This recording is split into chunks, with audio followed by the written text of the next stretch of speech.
Welcome বন্ধুরা, Rumpa's healthy food চ্যানেলে সব দিনের মতো আজও সবাইকে স্বাগত।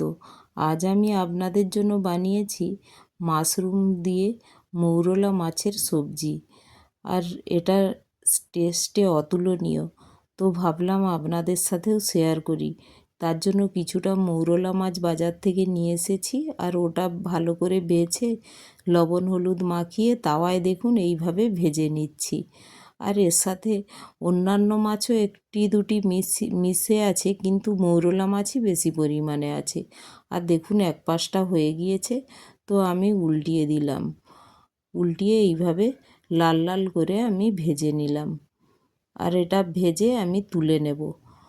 আর এই মৌরলা মাছের সাথে আমি নিয়েছি মাশরুম, আর ফোড়নের জন্য নিয়েছি গোটা পোস্ত, 5 ফোড়ন আর লঙ্কা নিয়েছি, সর্ষের তেল, হলুদ, লবণ, আলু আর সর্ষে আর পোস্ত এটা ফাইন করে পেস্ট করে নিয়েছি।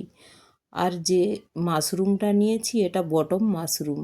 ওই মাশরুমটা আমি ভালো করে আগেই ধুয়ে নিয়েছি, ধুয়ে 4 টুকরো করে এইভাবে কেটে নিয়েছি। আর এ থেকেও এই মাশরুমটা খেতে খরছাতুর মতো অতটা টেস্ট না হলেও অনেক ভালো টেস্ট এটারও। তো আপনারা বটম মাশরুম বানালে এইভাবে একবার বানিয়ে দেখবেন। তার সাথে নিয়েছি একটি টমেটো। এখন গ্যাসের ওভেনে কড়াই বসিয়ে দিলাম, আর কড়াইয়ের মধ্যে দিয়ে দিলাম সর্ষের তেল।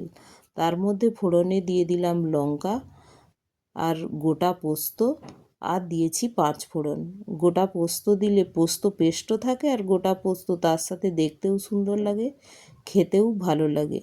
আর তার মধ্যে দিয়ে দিলাম কেটে রাখা আলু, স্বাদ মতো লবণ আর পরিমাণ মতো হলুদ। এগুলো দিয়ে আমি ভালো করে আলুটা নাড়াচাড়া করে নিচ্ছি। আর দেখুন এই আলুটা নাড়াচাড়া করে এর মধ্যেই দিয়ে দেব আমার কেটে রাখা টমাটোগুলো। যেহেতু এতে লবণ হলুদ দেওয়া আছে, তো টমাটো আলুর সাথেই প্রায় কুক হয়ে যায়। আর এটা দেশি টমাটো না, তাই এই টমাটোটা অতটা টকও নেই, তো এই জন্যই আলুর সাথে দিয়ে দিলাম।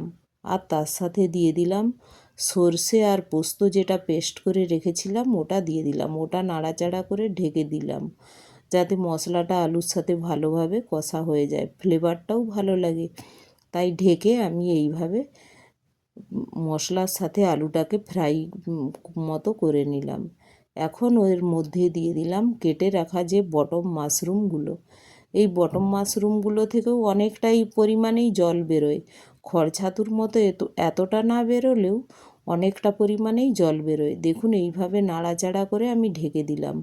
আমি একটুও জল ইউজ করি না, তবু দেখুন কতটা জল বেরিয়ে গিয়েছে মাশরুম থেকে।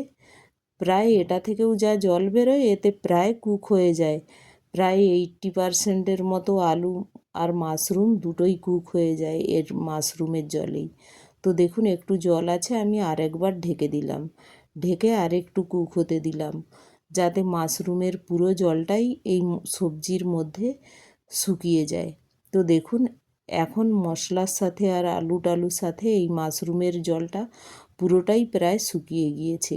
এই অবস্থায় আমি যে মশলা ধোয়া জলটা ওটা দিয়ে দেবো, যে পোস্ত আর সর্ষে বেটে রেখেছিলাম তার যে জলটা এখন দিয়ে দেব।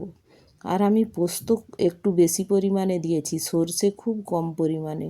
4 টিস্পুন পোস্ত, তার সাথে 1 টিস্পুন সর্ষে দিয়েছি, টেস্টটা যাতে ভালো হয়। আর তার মধ্যে জলটা দিয়ে দিলাম, দিয়ে আমি এখন এর মধ্যে দিয়ে দিলাম ভেজে রাখা মৌরলা মাছগুলো। আর যেহেতু সবজিটা গরম, তো ভাজা মৌরলা মাছ, তো এটা কুক হতে আর বেশি সময় লাগে না। এটা 2 মিনিট পরেই দেখুন কতটা মাছগুলো নরম হয়ে যায়।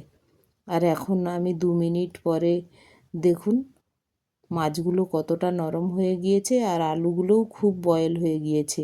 খুব সুন্দরভাবে আলুটা কুক হয়ে গিয়েছে। দেখুন হালকা প্রেসেই আলুটা কিভাবে গলে গিয়েছে। তো আমি সবজিটা বেশি নাড়াচাড়া করছি না, একটু আমি দেখিয়ে দিচ্ছি। এইভাবে আমি মাখা মাখা রেখেছি, আপনারাও একবার এইভাবে বানিয়ে দেখবেন। আর বেশি নাড়াচাড়া করলে মাছগুলো ভেঙে গেলে কাঁটা মিশিয়ে যাবে, তাই বাচ্চাদের খেতে অসুবিধে হবে, তাই আমি নাড়ছি না। এখন দেখুন গ্যাসটা অফ করে দিলাম। এখন 2 মিনিট পরে দেখুন সবজিটা দেখতেও যতটা সুন্দর হয়েছে, খেতে আরও সুন্দর লাগে। তো অবশ্যই আপনারা এভাবে একবার বানাবেন। আর আমার রেসিপিগুলো ভালো লাগলে একটি লাইক, শেয়ার ও সাবস্ক্রাইবও করে দেবেন। Thank you.